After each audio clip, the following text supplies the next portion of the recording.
All right, so this lesson is just called More Stoichiometry Practice. So we're just going to go through one problem from beginning to end. And we're going to go through the steps to solving stoichiometry problems from gram to gram conversions. So what we're going to do first is let's write out some steps to solving these problems. And then we'll use these steps one by one to go through and actually solve one of the problems. So step number one should just be second nature at this point, is to balance the reaction.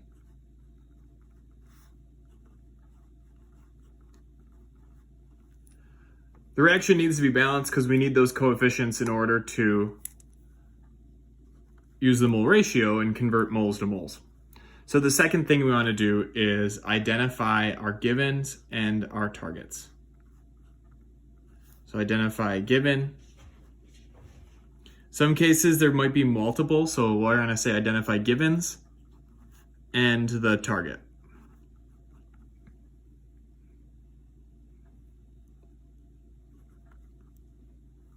Step number 3 is we're going to look at our flow chart and we're actually going to draw out our bridge.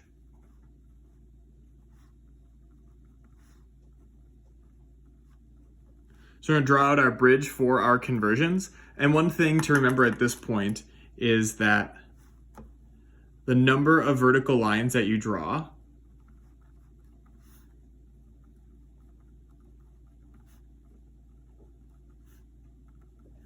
is the number of conversions that you have to do.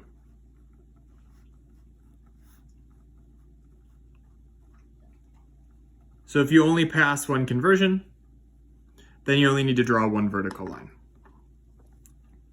The next step, step number 4, is you're actually going to set up the bridge. So you're going to fill in the bridge with values.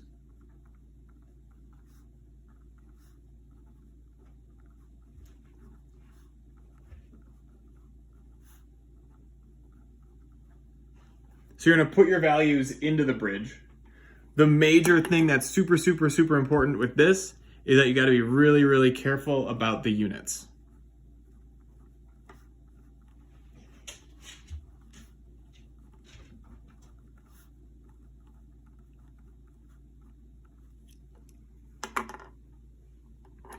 The next step, after we have the bridge filled in, then we can cancel the units out.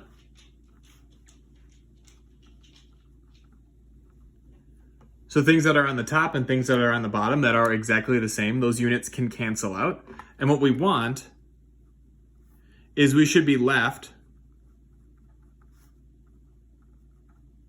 with the units of our target.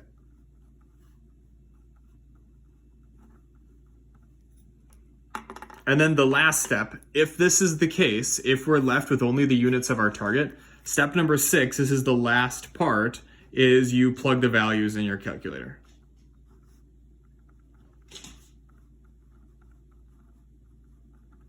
But you only do that if the units of your target are correct. Okay, so let's go through an actual practice problem with this. And we'll use those steps one by one in order to actually answer this. So we'll just make up a question in this case. So let's say that we have, we'll do the combustion of propane. So we'll look at C3H8 plus oxygen makes carbon dioxide plus water. So there's our reaction. And the problem itself, so we're going to say how many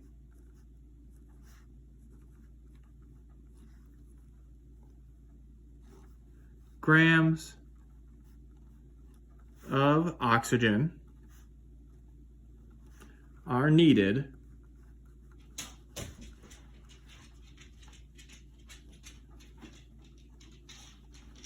to react with 220 grams of propane, C3H8. So this is our question right here. So looking back at our steps, step number 1 for our reaction was to balance it. So let's balance this reaction right here. In this case, we have 3 carbons on that side, 1 carbon on that side. So let's put a 3 in front of this CO2. So that balances out the carbons. That's good. And now let's balance out the hydrogens. So let's put a 4 right here. 4 times 2 is 8. 8 hydrogens on the left side, so those are good. So we have 3 times 2 oxygens would be 6, plus 4 times 1 oxygens, which is 4. So 4 plus 6 is 10. So we need a 5 right here in front of this oxygen. So step number 1, balance reaction, done. Step number 2 is to identify our givens and our target. So our given value in this case, and our target value. So let's look back at our problem. It says how many grams of oxygen are needed to react with 220 grams of propane. So this right here, this 220 grams of propane, that is our given value.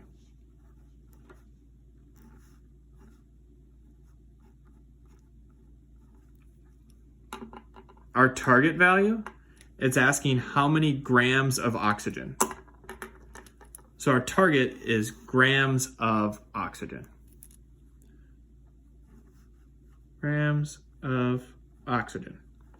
So step number 2, done. So now let's look at our flowchart and let's figure out exactly what we need to do. So we have grams of our given going to grams of our target.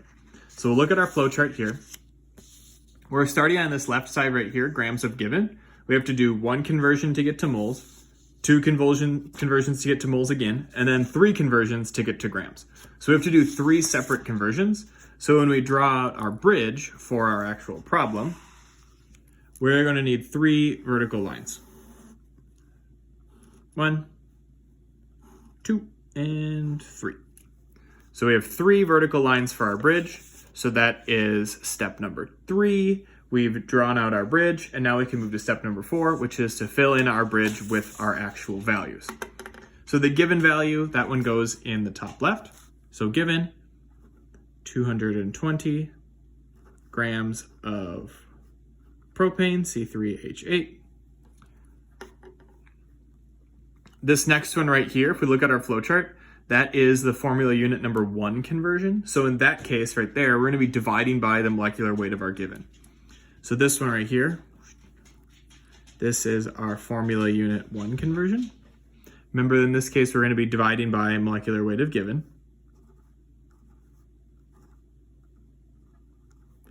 We figure out the molecular weight by looking at our periodic table. So I'm actually going to show you guys how to do that in case you've forgotten. So we look at carbon. Carbon has a mass of 12. Hydrogen has a mass of 1.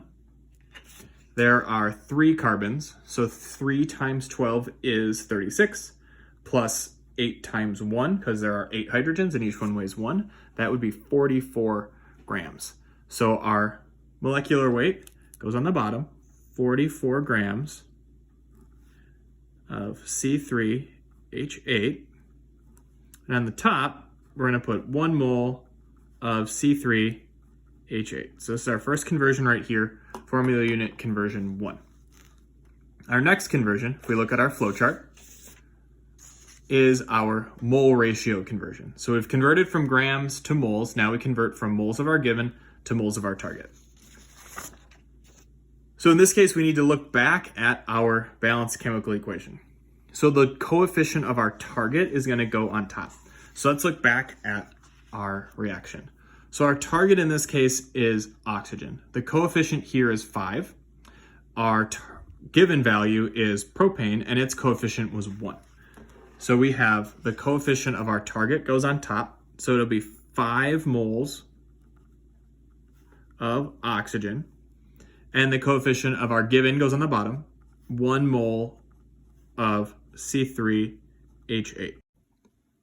So remember, that is our mole ratio conversion. And what we're actually doing there is we're taking the coefficient of our target on top, and we're dividing that by the coefficient of our given. So after we've converted from moles of our given to moles of our target, the next step then is to convert from moles of target to grams of our target. The way we're going to do this is multiply by the molecular weight of our target. That's called the formula unit number 2 conversion, and we'll find those masses on the periodic table. So now the conversion we need to do, we're going to call this our formula unit 2 conversion. So we're multiplying by the molecular weight of our target. Our target in this case is oxygen. We look on our periodic table for oxygen. Carl, what's your problem? 16 is the mass of oxygen, and there are 2 of them. So our molecular weight is going to be 32 grams of oxygen for every 1 mole of oxygen. So that finishes up step number 4. And now let's go step number 5, where we actually cancel out the units.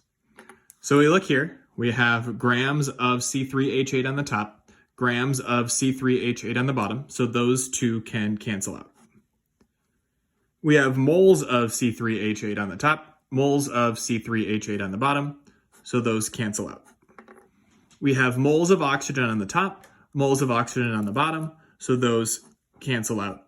We're left with grams of oxygen, which is our target value, grams of oxygen, so we're good.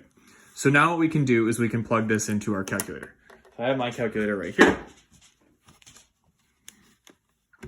So what we're actually going to do is 220 times 1 divided by 44 times 5 divided by 1 times 32 divided by 1. And then we'll push enter, and we get an answer of 800. So our answer in this case is 800, and our units are grams of oxygen, because those are the only units that didn't get canceled out.